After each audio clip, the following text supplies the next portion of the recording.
నమస్తే, welcome to I dream inside politics with కవిత.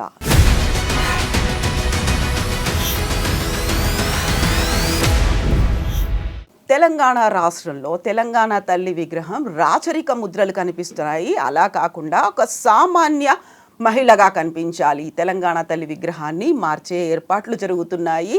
ఈ 1 year సెలబ్రేషన్స్లో భాగంగా ప్రతిష్ఠించాలనే రేవంత్ రెడ్డి కృతనిశ్చయంతో ఉన్నారు. అయితే నిజంగా ప్రస్తుతం తయారవుతున్నటువంటి తెలంగాణ తల్లి విగ్రహం తెలంగాణనే ప్రతిబింబించబోతోందా? గతంలో ఉన్నటువంటి తెలంగాణ తల్లి విగ్రహంలో రాచరిక పోకడలు ఎందుకు కనిపించాయి? మనతో పాటుగా ఉన్నారు పొలిటికల్ అనలిస్ట్ ప్రకాష్ గారు. ప్రకాష్ గారు, నమస్కారం అండి. సో గతంలో కిరీటాలు ఉన్నాయి, ఆభరణాలు ఉన్నాయి, అలా కాదు, మనకు సామాన్యంగా తెలంగాణలో ఎలా ఉంటారో అలాంటి ఒక తెలంగాణ తల్లి విగ్రహాన్ని రూపకల్పన చేస్తున్నారు. సో ఏమనిపించింది విగ్రహాన్ని చూసిన తర్వాత? అన్అఫీషియల్గా అయితే బయటికి వస్తుంది అంటే ప్రజలు మార్పు కోరుకోవాలనుకున్నారు. అందుకే టీఆర్ఎస్ ప్రభుత్వం బదులు ఇక్కడ కాంగ్రెస్ ప్రభుత్వాన్ని ఎన్నుకున్నారు. ప్రజలు కోరుకున్న మార్పు ఇది కాదమ్మా. ఏది టీఎస్ తీసేసి టీజీ అని పెట్టాలి, లేదా అప్పటికే ఎస్టాబ్లిష్ అయిన రాజముద్రలో ప్రభుత్వ అధికార చిహ్నం ఏదైతే ఉన్నదో అందులో మార్పులు కావాలి, లేదా తెలంగాణ తల్లి విగ్రహంలో నుంచి కిరీటం మాయం చేయాలి. ఇవి కాదు ప్రజలు కోరుకున్నది. మార్పు అనేది ఒక ముఖ్యమంత్రిలో మార్పు, ఒక పాలనా పద్ధతిలో మార్పు. అయితే ఏదో చేయబోతే కోతి అయిందని అంటారు కదా, అట్లా అయిపోయింది. ఇప్పుడు ప్రజలు తల వంచుకునే పరిస్థితి వచ్చింది. వాళ్ళు కోరుకున్నది ఏది జరగకపోగా ఈ వెర్రితలలు వేస్తున్నది మార్పు అనేది. ఇప్పుడు టీఎస్ అనే దానిలో ఒక అర్థం ఉంది, తెలంగాణ స్టేట్. టీజీలో ఏముందమ్మా? ఓన్లీ తెలంగాణ. దానికి ఆ సఫిక్స్ అనేది లేకుండా పోయింది, మళ్ళీ వేరే స్టేట్ అని పెట్టాలి. అప్పుడు ఆ డిస్కషన్ వచ్చినప్పుడు కేసీఆర్ గారు టీజీ అంటే దానికి ఏమి ఉండదు స్టేట్ అనేది, టీఎస్ అంటే తెలంగాణ స్టేట్ అనేది ఉంటుంది. కాబట్టి ఆ రకంగా చేస్తేనే బాగుంటుంది అని చెప్పి కర్ణాటకని కేఎస్ అంటాం, కర్ణాటక స్టేట్. కాబట్టి అట్లా చేస్తే బాగుంటుంది అని చెప్పి అప్పుడు పెట్టారు. సరే, ఇప్పుడు మళ్ళీ దాన్ని మార్చేసి నా అర్థం లేకుండా చేశాడు. సరే, అదే అంటే ఏంటంటే ఇప్పుడు వెహికల్స్ మీద కానీ ఎక్కడ కానీ ఆర్టీఓ వాళ్ళు ఒక ఆదేశం జారీ చేయగానే అందరూ మార్చుకుంటారు, మార్చుకోకపోతే పెనాల్టీ కట్టాల్సి వస్తుంది. కానీ ఇక్కడ తెలంగాణ తల్లి అనేది ఫస్ట్ దాని హిస్టరీ చెప్తాను నేను. కిరీటం ఎందుకు అవసరమైంది, ఆ రూపం ఎట్లా తయారైంది తెలియాలి, చరిత్ర. ఇప్పటి జనరేషన్కి అది తెలియదు. అసలు ఏ సందర్భంలో తెలంగాణ తల్లి విగ్రహం అవసరమైంది, అదొక చారిత్రక ఉద్యమ అవసరంగా తెలంగాణ తల్లి ముందుకొచ్చింది. లాబింగ్ ద్వారా తెలంగాణ తెస్తానన్న కేసీఆర్ కాంగ్రెస్ ద్రోహంతో లాబింగ్లో విఫలమైపోయి మళ్ళీ మనం జనంలోకి పోయి ఉద్యమాన్ని బిల్డ్ చేయాలి. విద్యార్థులు 69లో చాలా మూల్యం చెల్లించారు. ఉద్యోగులు కూడా చాలా రోజులు బైకాట్ చేయడం వల్ల. అయితే కేసీఆర్ గారు ఒక్క నెత్తురు చుక్క కూడా రాలనియకుండా, ఒక విద్యార్థి ఒకరోజు కూడా తరగతిని బహిష్కరించకుండా, ఒక ఉద్యోగి ఒకరోజు కూడా సమ్మె చేయకుండా లాబింగ్ ద్వారా తెలంగాణను తీసుకురావాలని అనుకున్నాడు. కానీ అబ్దుల్ కలాంతో చెప్పించి పార్లమెంట్లో తెలంగాణ ఇస్తామని చెప్పి పొత్తు కలిసి కామన్ మినిమం ప్రోగ్రాంలో పెట్టి ప్రణబ్ ముఖర్జీతో కమిషన్ వేసి 36 పార్టీలు లెటర్స్ అనుకూలంగా ఇచ్చిన తర్వాత కూడా రాజశేఖర రెడ్డి వద్దంటున్నానని చెప్పి ఆ తెలంగాణ ఇవ్వలేదు వాళ్ళు. ఆ సమయంలో ఇంకా లాబింగ్ అనేది ఫెయిల్ అవుతున్నది, ఉద్యమమే మనకు ప్రత్యామ్నాయం అని చెప్పి కేంద్ర మంత్రులుగా ఇంకా రిజైన్ చేయకముందే యూపీఏలో ఉన్నప్పుడే తెలంగాణ జాగరణ సేన తీసుకొచ్చారు కేసీఆర్ గారు. సరే, నరేంద్ర గారు ఏదో పరుష పదాలు వాడాడని చెప్పి దాన్ని అక్కడనే ఇనాగరల్ సెషనే పరిసమాప్తి అయింది. ఆ తర్వాత ఇమ్మీడియట్గా 2007 ఆయన కూడా రాజీనామా చేసి బయటకు వచ్చాడు. 2006 ఆగస్టులోనే ఉప ఎన్నికల్లో కూడా కరీంనగర్లో భారీ మెజారిటీతో గెలిచాడు. సో ప్రజల లోపల ఉద్యమ చైతన్యం ఉన్నది, ఆకాంక్ష ఉంది, చైతన్యం కూడా ఉంది. దీన్ని ఒక దగ్గర చేర్చాలనుకున్నప్పుడు కొన్ని ప్రతీకలు కావాలి మనకు. అప్పటిదాకా విద్యార్థులు అవసరం లేదన్నాడు కదా. తెలంగాణ విద్యార్థి సంఘాలు ఉన్నాయి, ఈవెన్ టీఆర్ఎస్ కూడా విద్యార్థి విభాగం ఉంది. ఎర్రోల శ్రీనివాస్ అప్పుడు దాని అధ్యక్షుడు, బాల్కసుమన్ లాంటి వాళ్ళు దాని స్టేట్ లీడర్స్. మరి వీళ్ళకి ఆ చైతన్యాన్ని సోయిని కల్పించడానికి ప్రత్యేకంగా అంతకుముందు ఏ ప్రయత్నం లేదు. అందుకని 2007-08లో నెలల పాటు తెలంగాణ భవన్లో క్లాసులు పెట్టారు, మాలాంటి వాళ్ళతో చెప్పించారు. జయశంకర్ గారు కూడా ఉన్నారు అప్పుడు. కోదండరామ్, జయశంకర్, మల్లేపల్లి లక్ష్మి అందరం కూడా చెప్పాం. విద్యార్థులలో ఒక చైతన్యం అనేది పెరిగింది అప్పుడు. దాంతోపాటుగా ఇంకేమైనా ప్రతీకలు ఉంటే బాగుండు అన్నప్పుడు తెలంగాణ జాగృతి తరఫున కవిత గారు బతుకమ్మను ఒక ప్రతీకగా తీసుకొచ్చారు. అదే సమయంలో తెలంగాణ తల్లి విగ్రహాలు ప్రతి ఊర్లో ప్రతిష్ఠిస్తే బాగుంటుంది. అప్పుడు ఆంధ్ర ఉద్యమంలో ఆంధ్రమాత విగ్రహాలను పెట్టారు. కాబట్టి తెలంగాణ తల్లిని మనం ప్రతిష్ఠించాలి అనేది కేసీఆర్ గారి ఆలోచన. అప్పటికే ఈ విషయంలో కొంత వర్క్ చేస్తున్నది ఎవరు అంటే బిఎస్ రాములు గారు, తెలంగాణ తత్వవేత్త. ఆయనతో పాటుగా BVN Chari, professor Gangadhar, fine arts college. అయితే ఈ ముగ్గురిని కూడా కేసీఆర్ గారు పిలిపించారు. బిఎస్ రాములు గారు చాలా క్లోజ్గా ఎప్పుడు కేసీఆర్ గారికి, అంటే ఆయన పార్టీలు లేకపోయినా సలహాలు ఇస్తుండేవాడు. పిలిచినప్పుడు మొదలు తయారు చేసిన విగ్రహం కూడా ఈ రకంగానే ఉండేది, ఏది కిరీటం లేకుండా. అది బివిఎన్ చారి, బిఎస్ రాములు కలిసి అనుకున్నారు.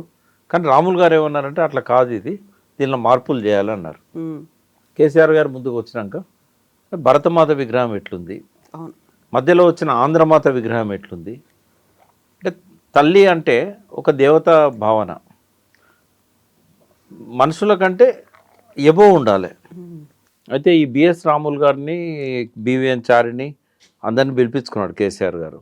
ఆయన ఒకటే చెప్పింది, మనకు భారతమాత విగ్రహం ఎట్లుందో ఆంధ్రమాత విగ్రహం ఎట్లా తయారు చేశారు అప్పుడు ఆ పద్ధతిలో ఉండాలి అన్నప్పుడు కిరీటం ఉండాలి, దేవతా భావన అనేది రావాలి మనసుల్లో అన్నప్పుడు తెలంగాణ పేదదైనంత మాత్రాన మన దేవత ఎందుకు పేదగా కనబడాలి, మన అమ్మను ఊహించుకోవడం ఎందుకు తక్కువగా ఊహించుకోవాలి, మనుషుల్లాగా కాదు ఒక దేవతా స్వరూపంగానే ఉండాలి, ఆ భావన రావాలి ప్రతి ఒక్కరికి అన్నప్పుడు ఏం చేశారంటే అంత ఓవర్ నైట్లో అయింది కాదు, అది 2-3 సమావేశాలు జరిగినాయి. చాలా చాలా మా పెద్ద పెద్ద వాళ్ళు వచ్చారు, ఈల లక్ష్మణ్ వచ్చాడు, చాలామంది వచ్చారు ఆ డిస్కషన్స్కి. పేర్లు మర్చిపోయాను నేను, కానీ నంది సిద్ధారెడ్డి ఇలా చాలామందిని పిలిచారు ఆయన ఇంటలెక్చువల్స్ని. చాలా అవర్స్ టుగెదర్ డిస్కషన్స్ అయినాయి. అయినప్పుడు కేసీఆర్ ఒక సజెషన్ ఇచ్చాడు, రవివర్మ చిత్రాలలో దేవతలను ఇవాళ మనము చూస్తున్నాము క్యాలెండర్లలో అంటే రాజా రవివర్మ ఎవరైతే భారతదేశం గర్వించదగ్గ చిత్రకారుడు ఉన్నాడో ఆయన ఇచ్చిన రూపాలే కదా అవన్నీ. సో దేవత అంటే ఖచ్చితంగా కిరీటం ఉంటుంది, ఆయన ప్రతి దేవత విగ్రహంలో ఆయన కిరీటం పెట్టాడు. కాబట్టి రవివర్మ చిత్రాలు తగ్గట్టుగా ఉండాలి. భరతమాతను కూడా ఆయనే చిత్రించాడు, భరతమాత రూపం ఇచ్చింది, భరతమాతకు ఒక రూపం ఇచ్చింది రవివర్మ. కాబట్టి రవివర్మ చిత్రాన్ని మనం ఇక్కడ ఆ రకంగా తీసుకురావాలని చెప్పాడు. అన్నప్పుడు కిరీటం అనేది అవసరమైంది. కిరీటంలో కూడా తెలంగాణలో లభ్యమైన కోహినూరు వజ్రం ఉంటుంది, వడ్డానం ఉంటుంది తెలంగాణ తల్లికి. వడ్డానం అనేది తెలంగాణ సంప్రదాయం. మీరు ఏ ఫంక్షన్ పోయినా లేడీస్ వడ్డానం పెట్టుకుంటారు. అంటే బాగా డబ్బున్న వాళ్ళే పెట్టుకోరు, గరీబులు కూడా పెట్టుకుంటారు ఉన్నంతలా వాళ్ళ శక్తి మేరకు. వడ్డానంలో జాకోబ్ వజ్రం ఉంది. తర్వాత పట్టుచీర దేనికి సంకేతం? పోచంపల్లి, ఇక్కత్. తెలంగాణలో పట్టుచీరలు నేసే కేంద్రాలు ఒక 10-15 ఉంటాయి, వెంకటగిరి చాలా. అవన్నీ వెంకటగిరి అంటే ఆంధ్ర, గద్వాల్ ఉంటుంది, కొత్తకోట, తర్వాత పోచంపల్లి, నారాయణపేట, ఇట్లా మహబూబ్నగర్లో 3-4 ఉన్నాయి. మళ్ళీ వేరే జిల్లాల్లో కూడా ఉన్నాయి. ఇప్పుడు జాగ్రఫికల్ ఐడెంటిఫికేషన్ గుర్తింపు కూడా వచ్చింది కదా ఇక్కత్ చీరకు. ఇట్లాంటివన్నీ ఉన్నాయి. సో దాంతోపాటుగా చేతుల్లో ఏముండాలి? ఒక చేతిలో బతుకమ్మ, ఒక చేతిలో తెలంగాణ మెట్ట పంటలకు ఉదాహరణగా జొన్న కంకి, మొక్కజొన్న, ఇవన్నీ కూడా అందులో పెట్టడం జరిగింది. అంటే సరే ఒక మాట అనుకుందాం, ఇప్పుడున్న ముఖ్యమంత్రికి అది నచ్చలేదు. నచ్చకపోవడానికి ఒక తాత్విక పునాది ఉన్నది. రేవంత్ రెడ్డి అనేవాడికి ఇప్పుడున్న తెలంగాణ తల్లి నచ్చకపోవడానికి ఆయన ఒక తాత్విక పునాది ఉన్నది. ఏంటంటే ఆయన ఎన్నడూ తెలంగాణ అనలేదు, జీవితంలో అనలేదు, ఈ రోజు వరకు. ప్రమాణ స్వీకారంలో కూడా జై తెలంగాణ అనలేదు.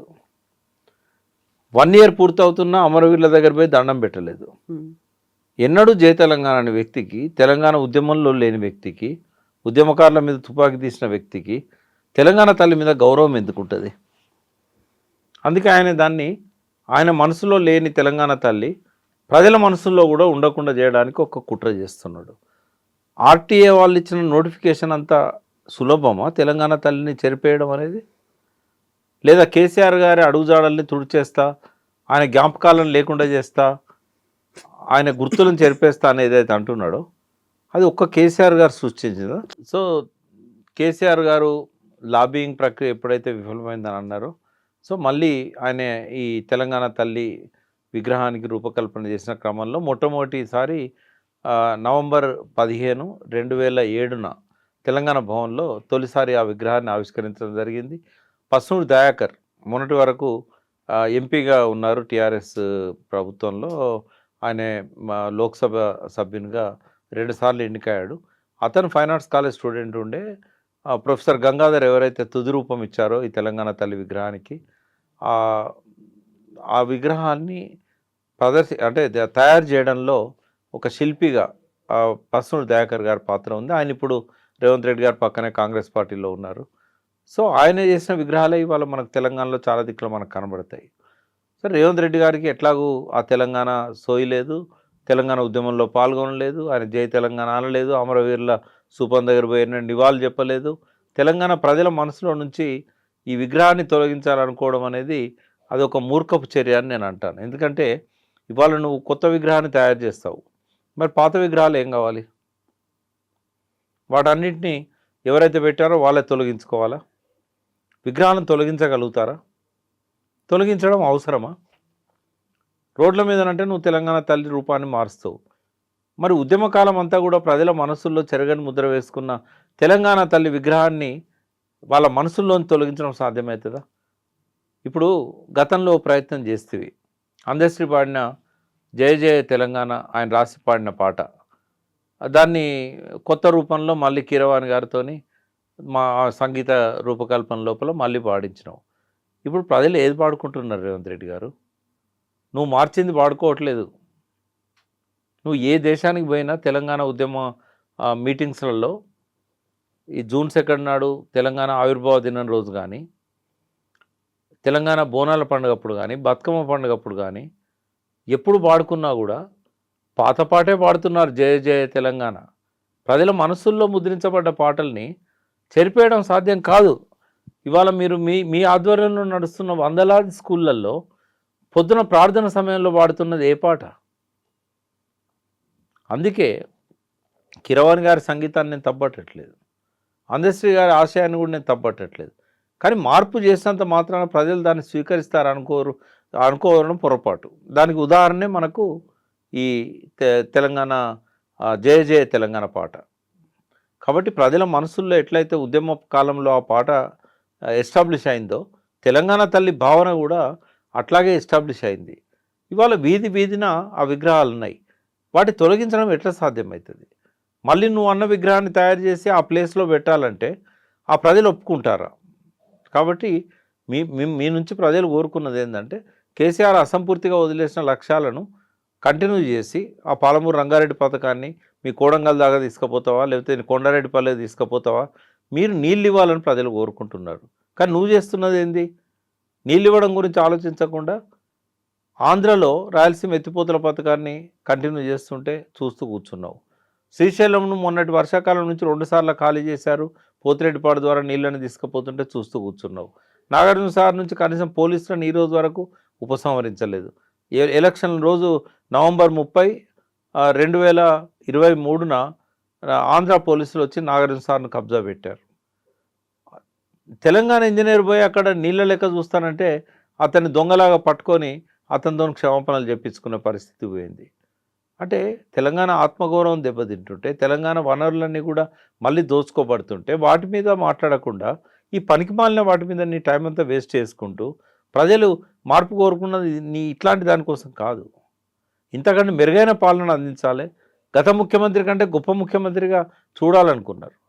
కానీ ఇవన్నీ మూర్ఖ పనులు చేసుకుంటూ ఒక ప్రజల మనసుల్లో వాళ్ళు చేసిన పనికి పశ్చాత్తాపం వ్యక్తం చేసే విధంగా మీ ప్రవర్తన ఉండకూడదు. అభినందించాలనుకున్నా కూడా ఒక గొప్ప ముఖ్యమంత్రిగా ఉండాలని మేము ఆకాంక్షించాలనుకున్నా కూడా మనసు రావడం లేదు. సో కాబట్టి ఈ వెకిల్ ప్రయత్నాలు మానుకొని తెలంగాణ తల్లిని రేపు నువ్వు సెక్రటరియట్లో పెట్టినా కూడా అప్పుడు అక్కడనే నీ లక్ష్యం కనబడతా ఉంది. ఏంటంటే చౌరస్తాలో ఉంటే లక్షలాది మంది రోజు చూస్తారు, దండం పెట్టుకొని పోతారు తెలంగాణ తల్లికి. 4 గోడల మధ్య బందీ చేయాలనుకుంటున్నావు సెక్రటేరియట్లో. ఇది ఎట్లా కరెక్ట్ అవుతుంది?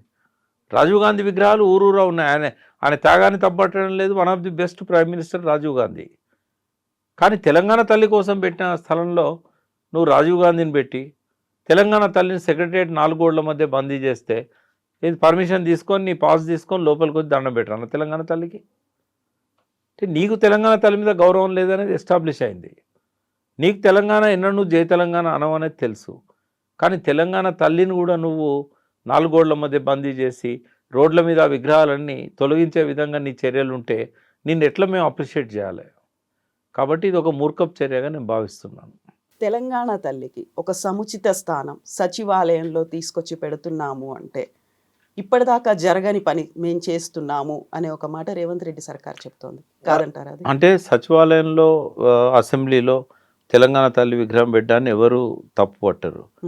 బట్ ఇక్కడ ప్రజలందరూ కూడా కొన్ని లక్షల మంది రోజు పోయే బాట అది. మంచి స్థలాన్ని కేసీఆర్ గారు ఎంపిక చేశారు.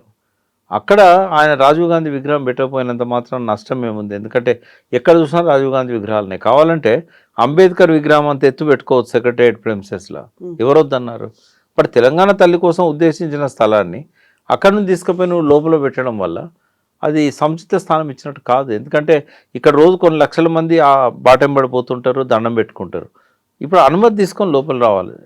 ఎవరన్నా ఆ విగ్రహం దగ్గర రావాలంటే పెట్టమనండి. మంచి తెలంగాణ తల్లి విగ్రహాన్ని అంబేద్కర్ అంతా పెట్టమనండి, కానీ బయట పెట్టాలి అది. ఇప్పుడు ఎలాగో బాపు విగ్రహం పెడతాం అంటున్నారు కదా, బాపు ఐడియాలజీ సెంటర్ని 220 ఎకరాల్లో. అంటే బాపు ఐడియాలజీ అనేది విగ్రహం రూపంలో ఉంటే సరిపోదు, ఆచరణలో ఉండాలి. గ్రామ స్వరాజ్యాలు అన్నాడు బాపు. ఏం చేస్తున్నారు? ఎక్కడన్నది? బాపు సిద్ధాంతాన్ని ఎన్నడో పాతిపెట్టింది కదా భారత పాలకులు. ఆయన చనిపోవడానికంటే ముందే ఈ దేశాన్ని ముక్కలు చేసి ఆయన ఆశయాన్ని, ఆయన లక్ష్యాన్ని గండికొట్టారు కదా. బాపు ఆశయాలకు తిలోదకాలు ఇవ్వడం అనేది బాపు బతికుండగానే స్టార్ట్ అయింది. అప్పుడు మహమ్మద్ అలీ జిన్నాను ఎదుర్కొనే సత్తా లేక సర్దార్ వల్లభాయ్ పటేల్ లాంటి వాళ్ళు కూడా కాంప్రమైజ్ అయ్యే పరిస్థితి వచ్చింది. అప్పుడు 1947 నుంచే ఆయన ఆశయాలకు తిలోదకాలు ఇచ్చారు. ఇవాళ బాపు ఉంటే ఎన్నిసార్లు ఆత్మహత్య చేసుకునేటోడు. ఇవాళ ఏదో ఆయన రీసెర్చ్ సెంటర్ ఆయన పేరు మీద ఏది పెట్టినా కూడా వీళ్ళ ఆశయాలను, బాపు ఆశయాలను వీళ్ళ ఆశయాలతోని అలైన్ చేయాలి, వాటిని అమలు చేయాలి. ఎక్కడుంది అది? ఆ పేరుతోని మళ్ళీ ఏదో ఒక సింబాలిక్గా చూపెట్టడానికి పనికొస్తుంది తప్ప ఏం చేయరు. బాపు ఘాట్లో విగ్రహం పెట్టినా కూడా ఆశయాలను అమలు చేస్తే బాపు లక్ష్యాలకు అనుకూలంగా ఉన్నారని చెప్తారు. ఆయన అదంతా నాకైతే భయం అవుతుంది. ఎందుకంటే ఈ తెలంగాణ ఈ రోజు వరకు కూడా అంటలేడు. తెలంగాణ తల్లికి అవమానం చేస్తున్నాడు. రేపు మళ్ళీ మోడీను చంద్రబాబును పట్టుకొని ఎక్కడ ఆర్టికల్ 3 కింద తెలంగాణ ఆంధ్రను ఒక్కటి చేస్తాడు అనేది భయం అవుతుంది ఆయన గురించి. ఏ ఎక్స్టెంట్కైనా పోవచ్చు ఆయన తన సీటు కాపాడుకోవడానికి. కాబట్టి ఎంత తొందరగా రేవంత్ రెడ్డిని వదిలించుకుంటే తెలంగాణ అంతా బాగుపడుతుంది. ఎస్ ప్రకాష్ గారు, థ్యాంక్ యూ సో మచ్ అండి.